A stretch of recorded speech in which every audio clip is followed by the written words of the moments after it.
Hi guys, welcome to today's video. Also, welcome to my new studio. Everything's still being set up. I'm going to do a tour as soon as I can, once I get everything like how I want it. But I'm super excited to be in a new area.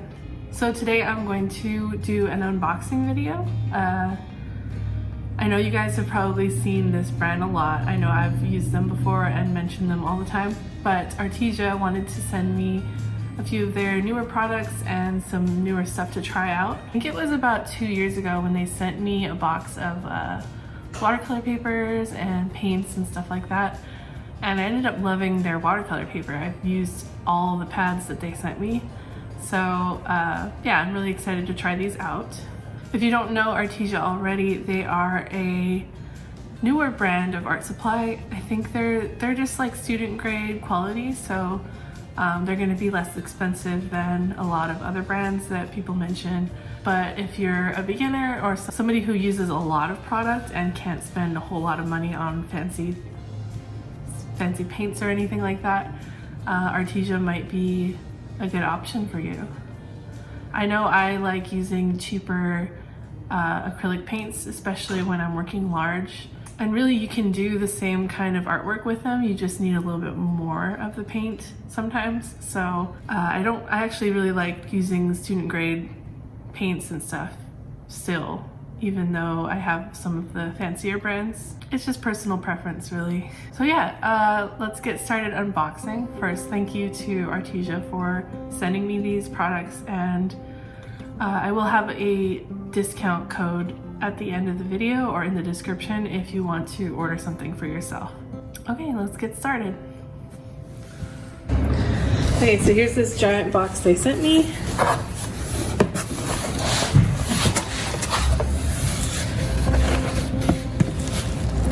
So first off, here is their 60 color gouache set.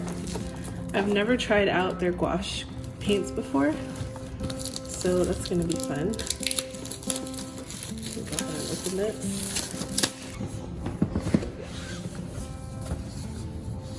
Cool. Okay, so they come in little trays like this.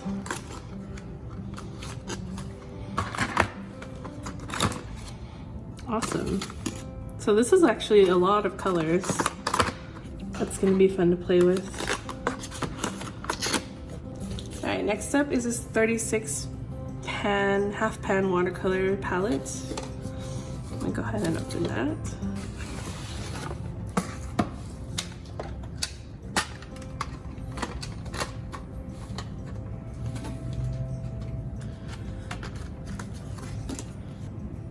Cool, there's this little pamphlet that kind of teaches you how to use their pens, and then a swatch sheet.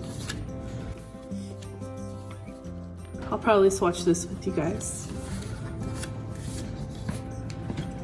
Oh wow. So it looks like each of them are individually wrapped and they are in the clear half pans, which I find look really nice. And it comes with a water brush.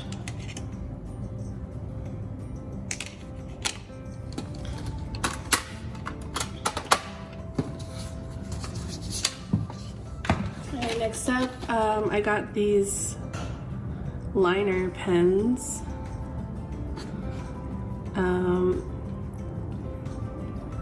They're all 0.4 millimeter lines, triangular grip, for things like stippling and stuff like that. All right, next up is paper. So they sent me this 2-pack of their watercolor books. So these are like sketchbooks, and I'm really excited because I just finished a sketchbook and I'm looking for a new watercolor one to try out.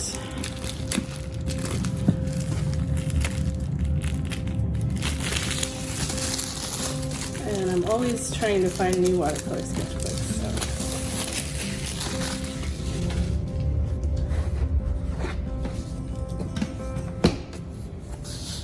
So it's got this nice kind of fake leather texture, and pretty textured watercolor paper. This looks very similar to the paper pads that they sent me before. It looks like they're just one-sided, the other side is not textured. So this might be cool to use as a sketchbook and maybe sketch on the left sides of the paper and paint on the right sides. So I'm probably going to use this from now on. I will update you guys on how I feel. There are 64 pages, 9 by 12 for this size, and it's pretty heavyweight. Awesome. And the last of it is some more paper. So I guess they've come out with their own expert watercolor pad paper. This might be a little more expensive, a bit higher quality than the ones I'm used to. So this pad is pretty big. It's 11 by 14. So I'm gonna keep it down here. And this paper is a little bit less textured than the last one, but still pretty textured. And it's very thick.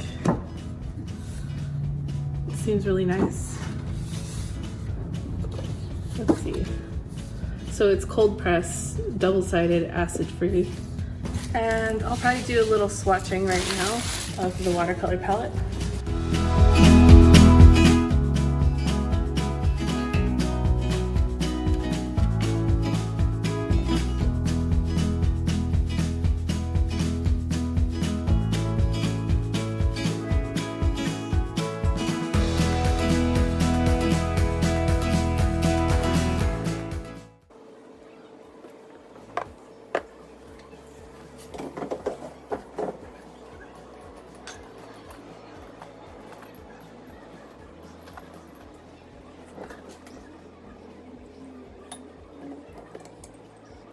Okay, so I'm gonna do some of the, or I'm gonna try to do the whole swatch palette.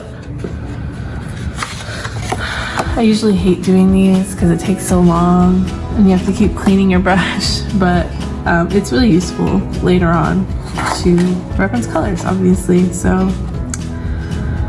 we'll go ahead and do this. So far my first impressions of the palette, it feels pretty nice. They don't feel very chalky or anything. I really like the amount of blues and greens they have here. I usually pick a palette based on how many cool colors they have since I use them the most. So having this whole row and some of these rows cool colors is pretty nice. I would probably end up rearranging this eventually. Maybe reversing this row to have the yellows on this side closer to the greens would be nicer. And I find it really weird that there's one purple here and then like a red and nothing in between. So I might try to move this purple somewhere closer somehow. I don't know. But overall, it looks nice and we will see how it paints. So usually I start off doing swatches with dropping water into the palette already so I don't have to spend time wetting each color. I usually use a little eyedropper, water dropper, but I wanted to show you guys this tiny one I got. Look at it, it's so small. And then when you open it, look at that dropper, it's tiny. I mean, it's not gonna do much, but it's cute and I'm gonna use it right now because I can't find my regular one. So bear with me, I guess, as I try to get some water. Ha! It works.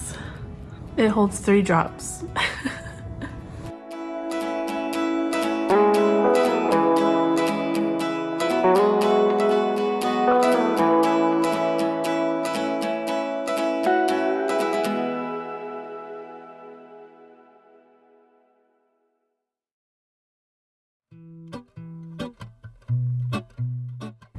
So yeah, this is usually how I will start before painting. I'll just wet all of the colors that I know I'm gonna use, so I don't have to wait for them to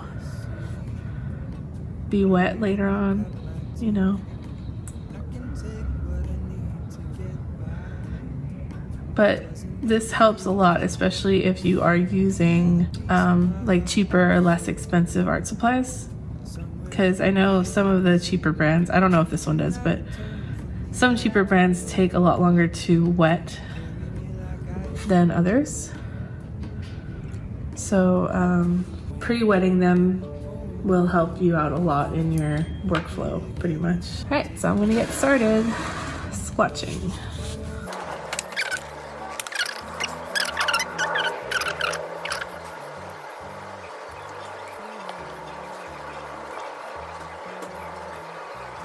So, like I said earlier, we moved to a new studio. And now we are in Japantown in San Jose. And it is so nice to be somewhere better, I guess you could say. If you didn't hear me talk about it or see me post anything before, I loved the old studio and the size of it, but it was not in a very safe area here, which is why we got such a big one. Like, it was cheaper, so not cheaper, but you know, that area was not as expensive. But we just, you know, we thought it couldn't be that bad. And after 2 years of being there, I witnessed a lot of crazy things. One including someone being held at gunpoint. Not me, luckily, but I've had to call the cops multiple times while we were there.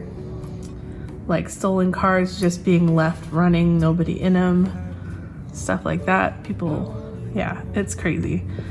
And after a while, I didn't feel safe going there anymore, which is why a lot of my videos have not taken place there anymore. And I guess I got kind of like, it felt like an art block, but I feel like it was really just like frustration because I didn't know where to work because I didn't feel safe there anymore. So we've moved to Japantown, which is on the very other side of town, and it's in like the cutest little neighborhood full of Japanese shops and the nicest people. I did not know that there are only 3 Japantowns in the country, and all 3 of them are here in California. There's San Francisco, LA, and here in San Jose. And it's been here for over 100 years, and it's so cute. They have all these awesome events, and there's good food, and it's such a safe neighborhood. So it's like a 180 from where we were earlier, and I love it.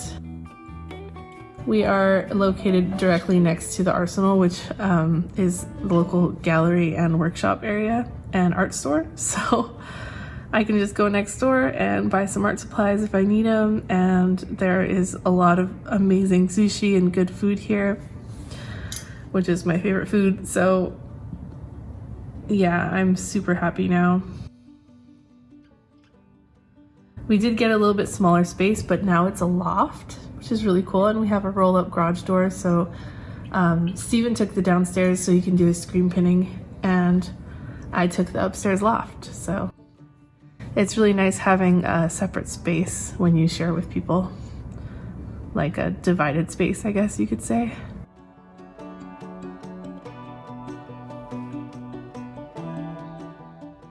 But my loft has this huge diffused window in front spanning the whole room, and then a skylight above. And the skylight, we're located right behind one of the Hawaiian restaurants here, and I get to smell amazing food coming in every single day, and it's gonna make me hungry all the time, I know it.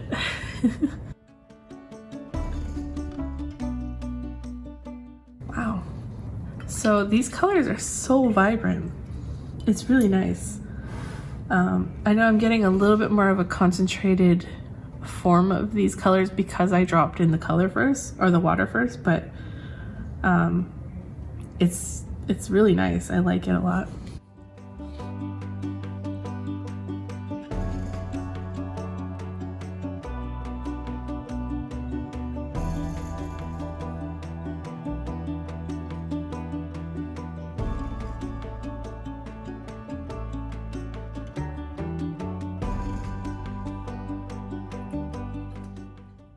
So yeah, we've made a lot of new friends this year here in Japantown, and it's really nice because after leaving art school, I haven't really had a lot of artist friends, I guess. Even growing up here, there weren't a lot of them, so it's so nice to like be building a community and being part of it now.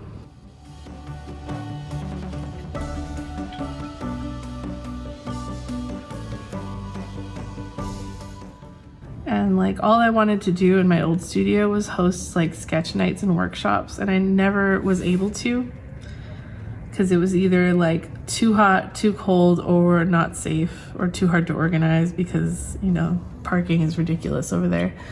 So now here I can try to like do more events like that. Now, especially since there are a lot of artists here in Japantown. So I'm so excited.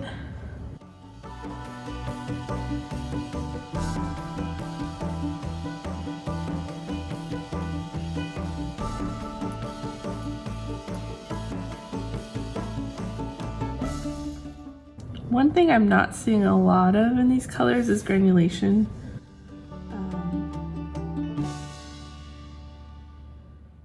It seems like there might be a little bit, and it's hard to tell because of the texture of the paper really catches, you know, darker colors, but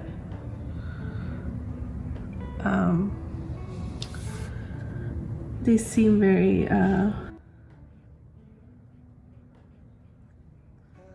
like really flat colors. So if you don't like granulation, this seems like a good palette.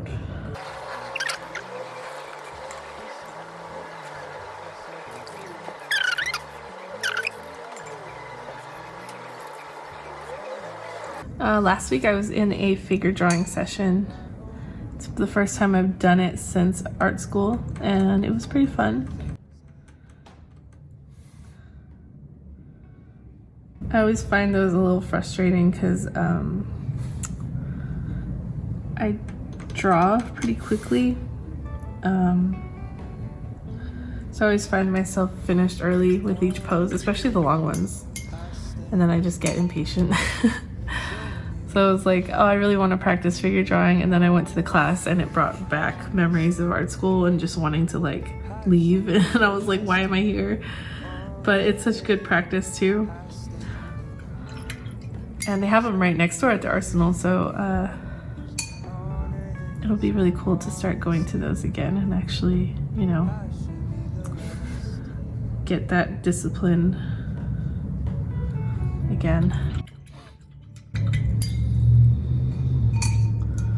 And they had the class on Saturday, which was Lunar New Year. So it was cool. They had a little celebration here because it's Japantown, and they did, ooh, that is dark. I'm gonna bring this out a little further to see how it does a gradient.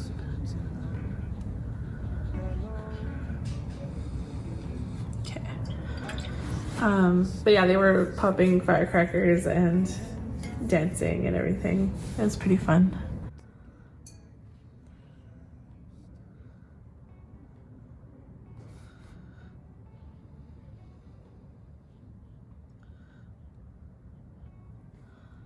Other than that, everything has been going good.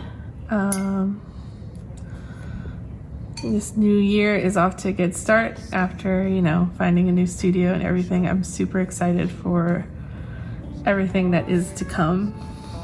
I have a lot of plans. I'm still working on the graphic novel for DC right now. And hopefully once that's finished, I have a whole lineup of personal projects that I want to begin.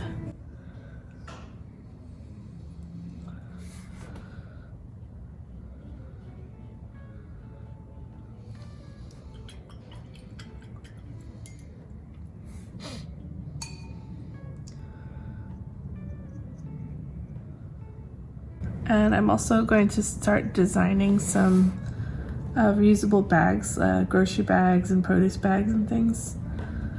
And I'll have Steven screen print them for me. I was thinking about doing a video on the process of designing and then having printed. I feel like people might be interested in that kind of process. So let me know if you'd like to see that. I'll definitely show the screen printing process as well, since that goes on right underneath me. There is is the life I lead in this city. Hurrying to cut my teeth.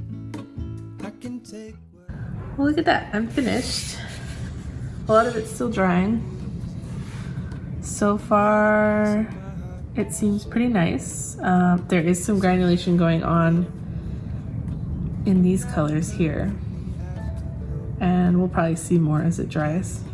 Oh, there's some here too in the cobalt green. Cool. I'm glad there's some. I like it a lot. I'm gonna try out the sketchbook too really quick. Okay, so I'm gonna go ahead and try out this heavyweight watercolor sketchbook. Let's see how this paper works.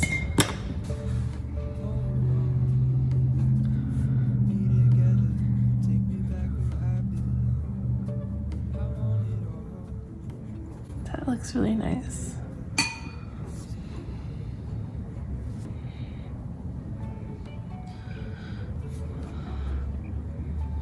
Here I just mixed two of the greens together.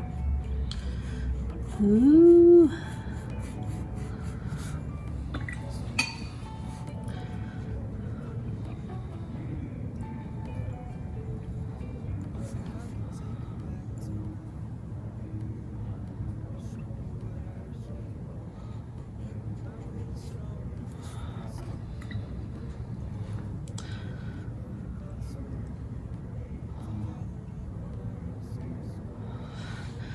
Use some yellow ochre.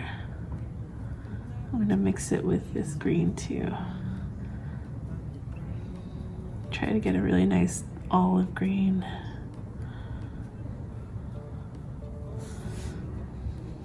Ooh. I've been so in love with this color lately. Alright, so far this paper seems super absorbent. It's actually very soft and not as textured in the colors as I thought. It looks like there's a little bit of bleeding happening, a tiny bit, and not a lot of warping. It's warping a little bit because I used a lot of water, but it's pretty thick, so I feel like that would be okay, you know? I'm gonna have to keep playing with this sketchbook and see how it takes more water. Maybe some gouache too. Alright, so I'm going to compare this paper to the Arteza Expert watercolor paper. I'm going to make sure I make a really pretty color palette on this because I hate wasting nice paper. Alright, I'm going to do the same exact colors just so we can compare. Yeah.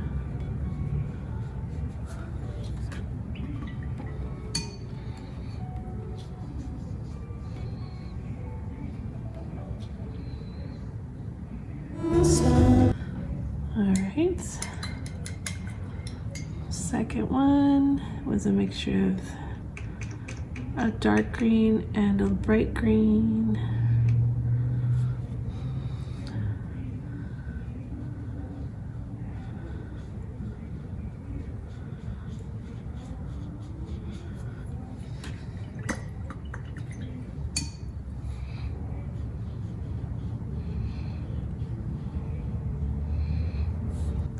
Third one was this brighter teal.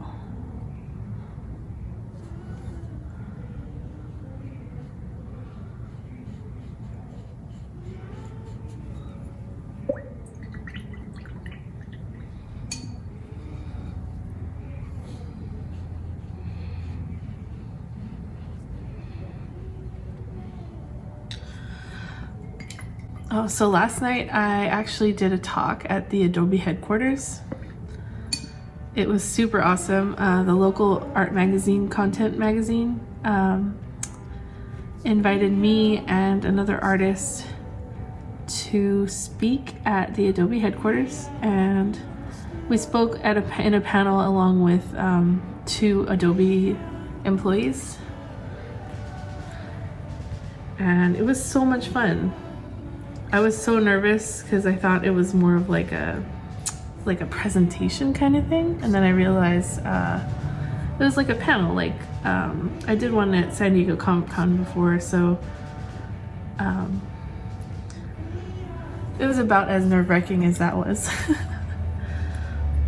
But I had so much fun, and I got to meet a lot of local artists.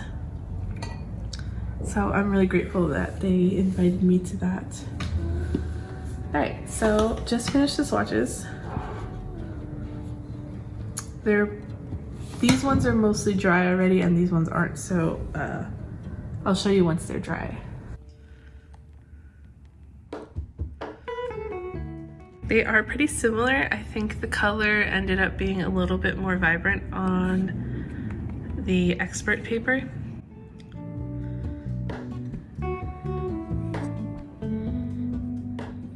The texture on it is pretty nice. It's super absorbent as well. Just a little bit less texture than the Watercolor Sketchbook. We stand on the opposite shore. Hello. Like I mentioned earlier, there's a tiny bit of bleeding here on the Watercolor Sketchbook paper, but it's not much. These two are very different. I would suggest getting this sketchbook for just that, using it as sketches, painting, and doing swatches and, you know, studies and stuff like that. But if you're gonna do a finished painting, definitely use something more like this Expert Watercolor Pad by Arteza. They're both very similar. One's just more texture. They're both very thick as well. A tiny bit of warping, but not much. If you want to avoid that, just tape it down or wet it and then stretch it. But overall, I think they're both really nice paper. I still love their regular watercolor paper too. So this is one of my favorite things that Arteza has. And I'll be using this a lot more in the future.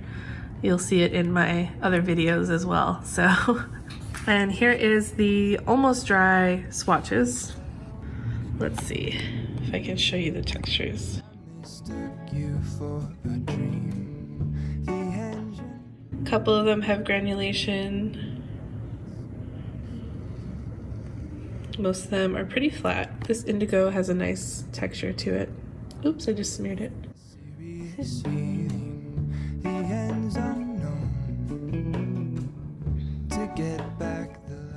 Overall, the colors are really vibrant. The only drawback I see personally is that there aren't very many bright greens. The greens that are available are two kind of muted greens and then one really bright one. So I'll probably just mix them together more or less. But yeah, overall it seems pretty nice. There are a lot of options for mixing skin tones, it seems. So that'll be fun as well.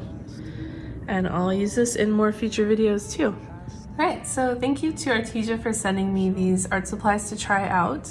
They haven't paid me to say anything to you guys. This is just like my own review, and I already use their products like on my own, so I genuinely enjoy this brand. Especially if you're looking for less expensive options. If you guys want to try it out for yourself, I do have a 10% off coupon if you go to the link in the description. And if you already have some Arteza products and want to see some more demos on how to use them, Arteza has their own YouTube channel, which I will also link below. And you can check out their videos. All right, thank you guys so much for watching, and I will see you in the next video. Bye.